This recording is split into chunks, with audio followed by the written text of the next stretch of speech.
শুভকামনা নিয়ে একটা গল্প বলে আমি 6 নম্বরে যাচ্ছি।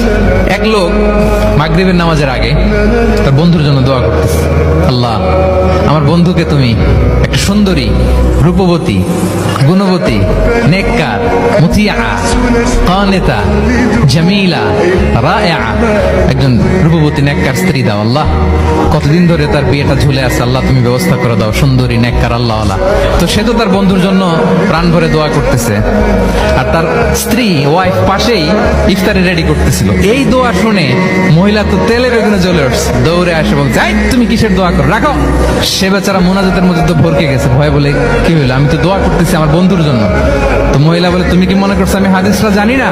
অন্যের জন্য কোন ভালো দোয়া করলে আগে যেটা নিজের জন্য কবুল হয়, তুমি মনে করছো আমি জানি না? তুমি ভাবছো হাদিস শুধু তুমি একা জানো, আমি জানি না? না, কি সব দোয়া করে এগুলো?